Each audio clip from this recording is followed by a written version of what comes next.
கோவையில் நடத்தையில் சந்தேகப்பட்டு ரகசிய காதலியை அவரது ஆண் நண்பரே கட்டையால் அடித்து அரிவாளால் வெட்டி கொலை செய்துள்ளார். போலீசில் பிடிபட்ட கொலையாளியின் திடுக்கிடும் வாக்குமூலம் என்ன?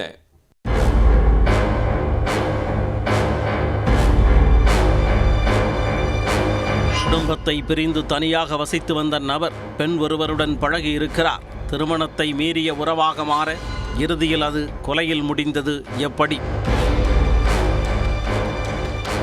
கோவை மாவட்டம் மதுக்கரையைச் சேர்ந்தவர் வசந்தகுமாரி. கணவருடன் ஏற்பட்ட கருத்து வேறுபாட்டால் கடந்த 13 வருடங்களாக தனது 2 மகன்களுடன் தனியாக வசித்து வந்தார். அதே தெருவில் குடும்பத்தை விட்டு பிரிந்து வந்த செக்யூரிட்டி பேச்சிமுத்துவும் வசித்து வந்தார்.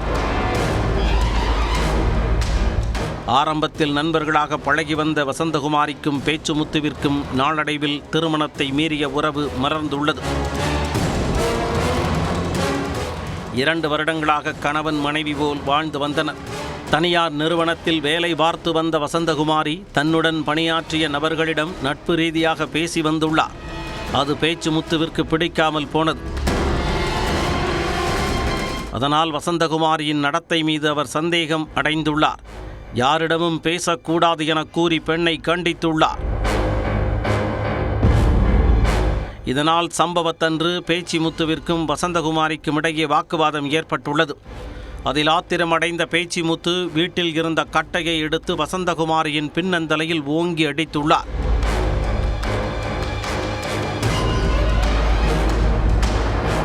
அந்த தாக்குதலில் நிலை தடுமாறி விழுந்தவரை அரிவாளால் சரமாரியாக வெட்டியுள்ளார்.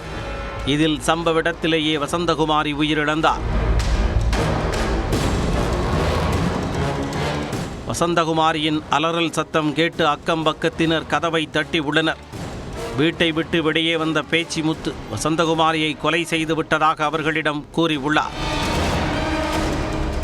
இது தொடர்பாக காவல்துறையினருக்கு தகவல் தெரிவிக்கப்பட்ட நிலையில் பேச்சிமுத்துவை மதுக்கரை போலீசார் கைது செய்து விசாரித்து வருகின்றனர். வாக்குவாதத்தில் ஏற்பட்ட ஆத்திரத்தில் கொலை செய்து விட்டதாக பேச்சிமுத்து வாக்குமூலம் அளித்துள்ளார். போலீசார் அவரிடம் தொடர்ந்து விசாரணை நடத்தி வருகின்றனர். ரகசிய காதலியின் நடத்தையில் சந்தேகமடைந்து காதலனே அவரை கொலை செய்த சம்பவம் பெரும் அதிர்ச்சியை ஏற்படுத்தி உள்ளது.